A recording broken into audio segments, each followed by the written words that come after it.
So good morning students, welcome back all of you in the maths class for standard 7. I am your maths teacher, so without wasting further time, let's get started. So here the exercise 7.2 which is continue. In last video lecture we completed question number 1, question number 2. Now we are moving on question number 3.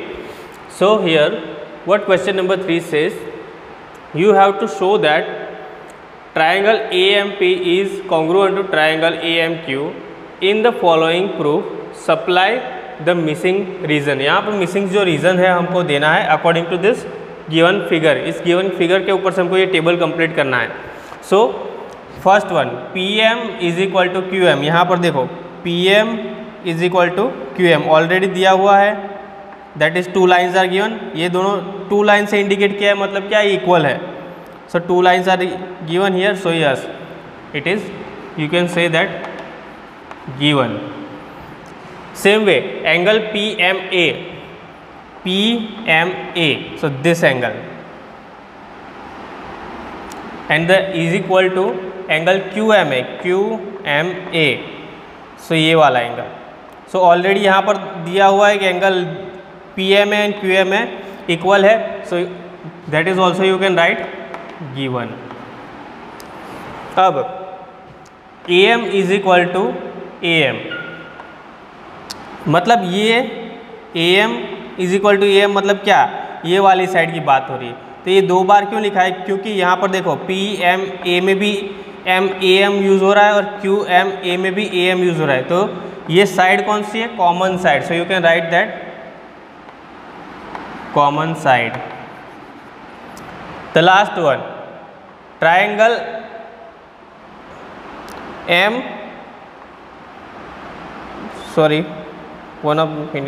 triangle AMP is triangle AMP is congruent to triangle AMQ. So AMP is congruent to AMQ, मतलब यहाँ पर ये दोनों congruent है. सो कौन से criteria के under congruent है, तो देखो AM ये साइड्स इक्वल है, तो ए साइड एंगल साइड, तो ये साइड इक्वल है, ये भी साइड इक्वल है. सो उन दोनों के बीच का एंगल भी इक्वल है. तो साइड एंगल साइड क्राइटेरिया के अंदर AMP is equal to AMQ होता है. So you can write like this by SAS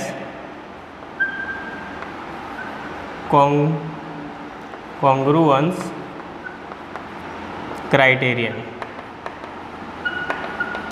By SAS congruence criterion, these 2 triangles are congruent. Same way question number 4, in the triangle ABC angle A 30 दिया है, B 40 दिया है and C is 110. Same way in triangle PQR. So पहले तो rough sketch बना देते हैं 2 triangle का, ABC and PQR. So what is the value of A, 30, B की 40, C की 110 डिग्री. सेम वे यहाँ पर भी सेम वैल्यू है, 30, 40 and 110 degree. So ABCPQR. So a student say that, एक क्लास में आपकी तरह एक स्टूडेंट बैठा है और स्टूडेंट ने बोला, a student say that triangle ABC is congruent to triangle PQR by AAA congruence criterion. अब AAA मतलब उस स्टूडेंट का मीनिंग AAA से मतलब क्या होता है, angle.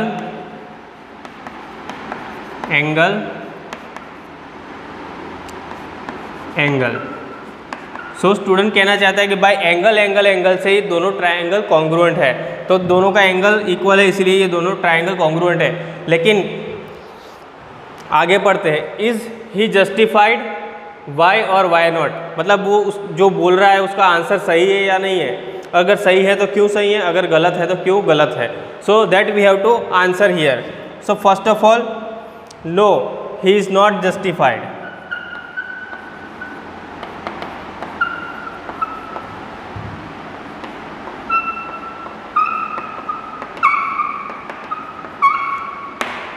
No he is not justified. Why not justified, अगर प्रीवियस वीडियो आपने देखे होंगे तो you can easily say that. See AAA is not any criteria. There is a 4 criteria which is side, angle, then side angle side and that another is RHS। सो इन चारों में से अगर कोई भी क्राइटेरिया मैच होता तो हम कह सकते थे कि दोनों ट्राइंगल कॉन्ग्रुएंट है, लेकिन ये चारों में से कोई भी नहीं है, ना तो SSS है, ASA भी नहीं है, SAS भी नहीं है और RHS भी नहीं है। बच्चे ने क्या बोला, triangle criterion AAA, angle angle angle, so that is not such a not such criterion. So reason is AAA is not congruence criterion। ऐसा कोई क्राइटेरिया है ही नहीं जिसके अकॉर्डिंग आप बोल सकते हो कि AAA according triangle PQR and triangle ABC equal है। सो ऐसा कोई क्राइटेरिया है नहीं। अगर साइड्स हमारी इक्वल होती तो हम बोल सकते थे कि by SSS this two triangles are congruent, but by AAA there is no such criteria that you can say that these triangles are congruent. So that is your answer. No, he is not justified, and the another reason is AAA is not a congruent criterion. Now next, in the given figure, question number 5, in the given figure two triangles are congruent, the corresponding part mark, we can write triangle, see अब we can write triangle RAT is congruent to what? Question mark. So RAT के congruent क्या होगा, देखो यहाँ पर sides दिए हुए, this side is equal to this side, this side is equal to this side, then this angle is equal to this angle, this angle is equal to O and the T is equal to N। So यहाँ पर सब कुछ सारे angles का equal part दिया हुआ है। सो अब हमको यहाँ पर ट्राइंगल RAT के कॉन्ग्रुएंट क्या होगा वो लिखना है। सो कॉन्ग्रुएंट क्या होगा, देखो R के कॉन्ग्रुएंट क्या है, C, R is a single one, so उसके कॉन्ग्रुएंट W। देन A के कॉन्ग्रुएंट क्या है, A का कॉन्ग्रुएंट यहाँ पर देखो डबल दिया हुआ है which is O। Then third T के कॉन्ग्रुएंट क्या है, ये 3 लाइन्स 3 एंगल बनाए हैं, जो मतलब 3 एंगल वाला जो यहाँ पर होगा वो T के इक्वल होगा। So T is equal to N, so यहाँ पर होगा N। So triangle RAT is congruent to triangle WON। Easy है, बिल्कुल ईजी है। देखो दो वाला एंगल जो 2 साइंस ऐसे बनाए हैं, तो 2 वाला यहाँ पर कौन सा है, तो O है। सो R के A के अकॉर्डिंग कौन सा आएगा, O आएगा। R के अकॉर्डिंग कौन सा आएगा, R सिंगल वाला, तो सिंगल वाला यहाँ पर कौन सा है, तो W। सो WR। सो ऐसे ही A O एंड T में कितनी लाइन्स है, 3 लाइन्स है, तो यहाँ पर भी 3 लाइन्स वाला है, yes N। So N, so WON is a congruent triangle of RAT। So RAT and congruent to WON, that you can say that. So that's how you can do question number 3, question number 4 and question number 5. Now moving on next question, question number 6. Okay students, so now moving on our next question, question number 6. Complete the congruent statement. अब यहाँ पर 2 figures दी है, उसका statement complete करना है। So the first figure says the triangle BCA congruent to क्या, उसका congruent क्या आएगा इस साइड पर, BCA। so for the BCA this side is equal to this side, AC is equal to AT, then this is the right angle on the both side and angle B is also equal. So BCA की according आएगा BTA, this is BTA, triangle BTA। So by 1 1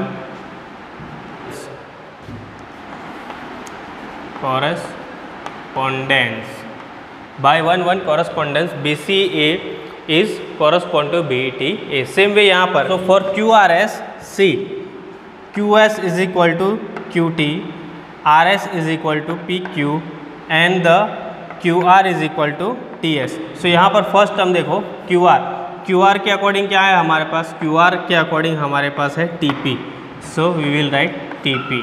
उसके बाद RS के according क्या है हमारे पास, C, RS का इक्वल साइड कौन सा है, RS का इक्वल साइड है यहाँ पर हमारे पास 3 टर्म्स वाला ये रहा PQ, सो TPQ। सो ट्राइंगल TPQ, दो ही लिखेंगे तो हमको पूरा ट्राइंगल मिल जाएगा। Triangle QRS is correspond to triangle TPQ by 1 1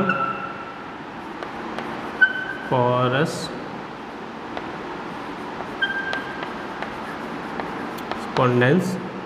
You can write like this, QRS is T, or you don't have to write this like this, by 1 1 correspondence triangle QRS is correspond to triangle TPQ. That's it for today. Okay, that's it for this question number 6. Now moving on question number 7. What question number 7 says? Question number 7 says in the square sheet draw 2 triangle. अब यहाँ पर एक square sheet में 2 triangles draw करने के लिए बोला है ऑफ इक्वल एरिया। क्या करना है? 2 ट्राइंगल्स ड्रॉ करने, मतलब 2 पेयर बनानी है ट्राइंगल्स की, pair of 1 triangle and another pair of 2 triangle, second triangle. So 2 pair बनानी है और क्या करना है उसमें? इक्वल एरिया वाले लेने हैं। सो इक्वल एरिया वाले, उसमें फर्स्ट क्या होना चाहिए? फर्स्ट ट्राइंगल कॉन्ग्रुएंट होने चाहिए और सेकंड जो पेयर है वो नॉन कॉन्ग्रुएंट होनी चाहिए। सो ऐसे ही हमको 2 पेयर बनानी है। फर्स्ट पेयर हमको ड्रॉ करनी है which is congruent and second pair हमको ड्रॉ करनी है which is non congruent. So ऐसे ही मैंने 2 पेयर ड्रॉ किए हैं। The triangles are not congruent, why what can you say about their perimeter. अब एरिया तो हमने इक्वल लिया है, बट उसके पेरीमीटर इक्वल होता है या नहीं होता वो हमको चेक करना है। So let's check first of all what can you say about their perimeter. उसके पेरीमीटर के बारे में क्या कह सकते हो? एरिया तो तुमने दोनों का सेम लिया है, एक कॉन्ग्रुएंट पेयर है, एक नॉन कॉन्ग्रुएंट पेयर है, but what about their perimeter. Perimeter के बारे में क्या? पेरीमीटर फाइंड आउट करो, चेक करो दोनों का पेरीमीटर भी सेम आता है, डिफरेंट आता है, क्या आता है, तो चेक करते हैं।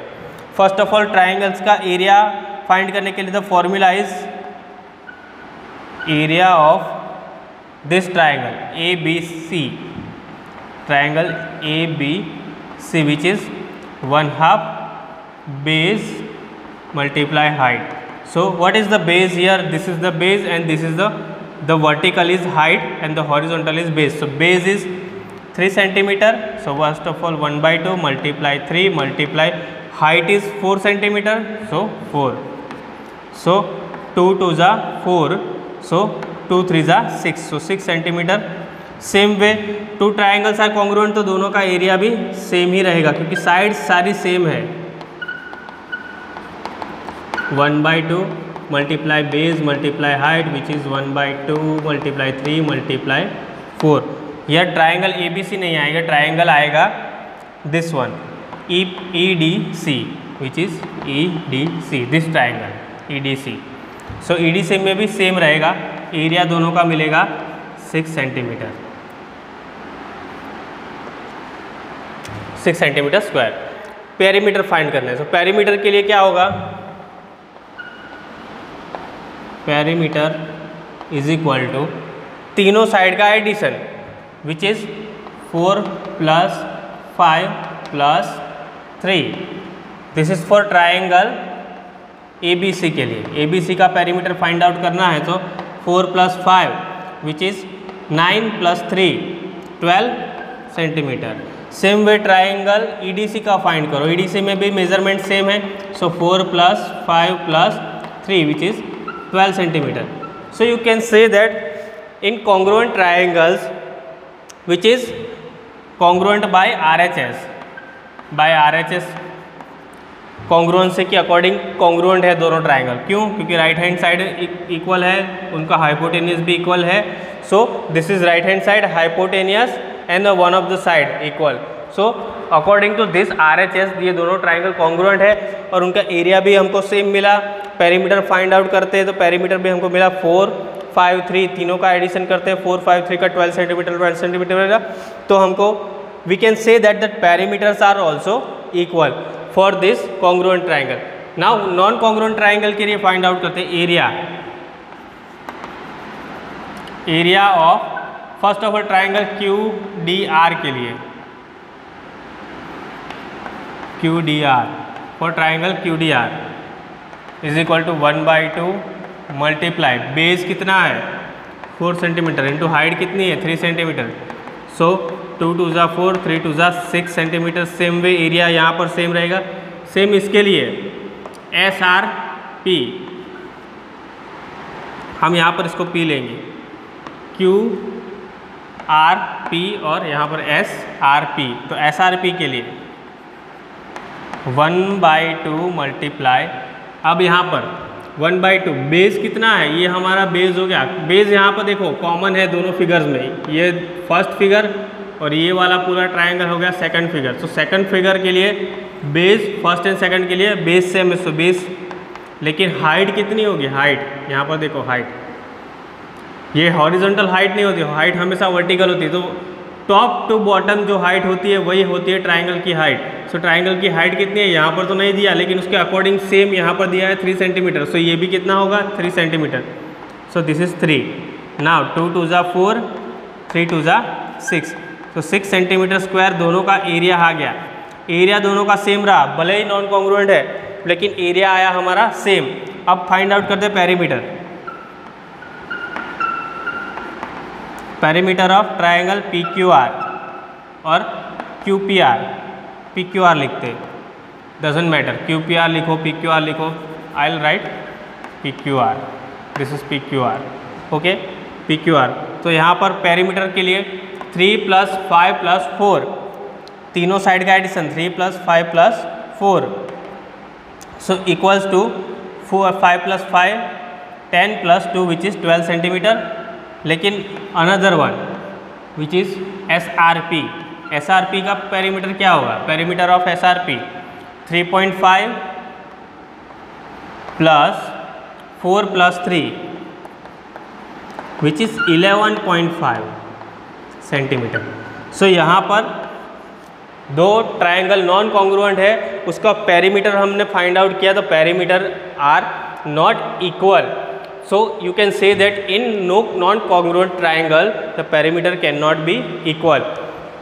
So that's how you can find out the answer of question number 6 and 7. Now moving on next question, question number 8. Okay students, moving on next question, question number 9. So again question number 8 is already given in your text worksheet, so you have to refer it. So question number 9, if the triangle ABC and triangle PQ are to be congruent, name one of the additional pair of corresponding part, what criterion did you use. मतलब यहाँ पर दो congruent triangle को congruent होना है, to be congruent. तो congruent होने के लिए क्या साइड्स होनी चाहिए, हमको एक एडिशनल साइड भी लिखनी है और उसके लिए क्या क्राइटेरिया होना चाहिए कॉन्ग्रुएंट होने के लिए, that we have to mention. So first of all I mention here triangle ABC and triangle PQR, that is already in the figure angle B and angle Q is given, which is angle B and angle Q is right angle which is already given, so they are equal.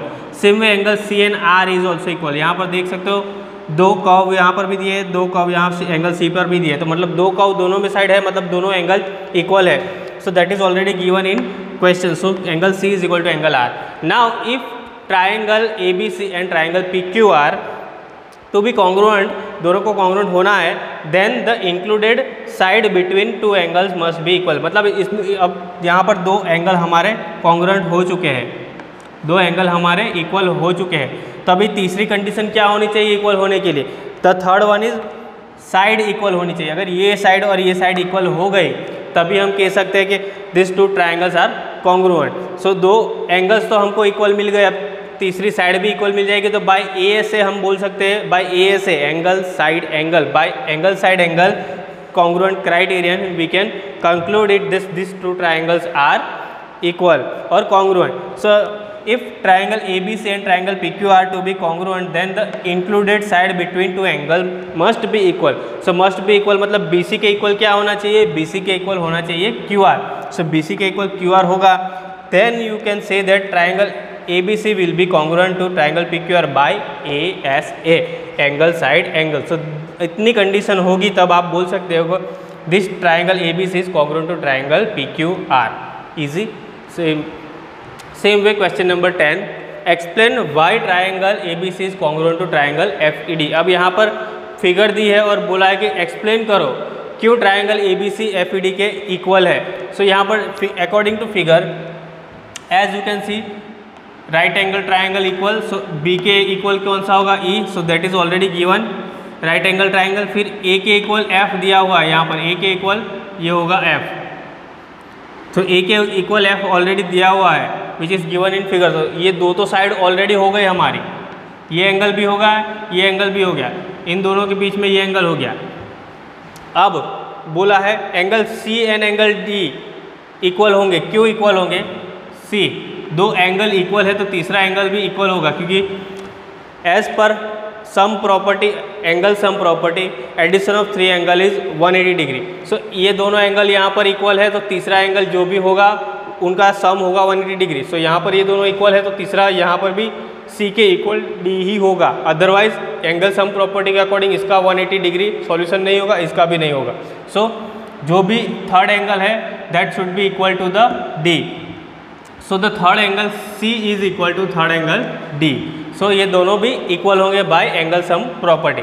Now angle B is equal to angle E हो गया, angle C is equal to angle D हो गया, B C is equal to E D, B C ये वाली side is equal to E D ये वाली side. सो ये दोनों भी इक्वल है। So under one one correspondence, one one correspondence मतलब एक एक साइड और एक एक एंगल के कॉरस्पॉन्डिंग, तो A B C correspond to F E D हो सकता है, यस हो सकता है, A B C correspond to F E D, क्योंकि वन वन साइड सबकी सेम है। So one one side and one one angle भी सेम है। So you can write A B C correspond to F E D. Therefore A B C is ABC is congruent to FAD by ASA। Again यहाँ पर भी ASA rule apply होगा, क्यों? क्योंकि दो angle के बीच में एक साइड इक्वल है। So angle side angle according to angle side angle formula और angle side angle congruent criterion, you can say that these two triangles are congruent. So this is the explanation of question number 9 and question number 10. So here our 7.2 exercise is totally completed. Now question number 9 and question number 10 is already completed. Now our whole chapter is also completed by after exercise 7.2. So in this chapter we learn how to make triangles congruent by these rules SSS, SAS, ASA and RHS or one one side. So these rules you have to remember. अगर ये rule आपने remembering कर लिए तो आप exam में कभी भी फेल नहीं होंगे इन दिस चैप्टर। और आपका यहाँ पर सेमिस्टर 1 भी खत्म हो रहा है, this semester 1 is also completed here, right? So we have 7 chapters in semester 1, 1, 2, 3, 4, 5, 6 and 7. So 7 chapters you have to prepare. If you have any query, just watch our previous videos. For each and every chapter we have different parts, different videos. So you have to refer that video, refer that worksheets also. So you can clear your doubts. So this is all for semester 1. We will meet you in semester 2. Till then, thank you.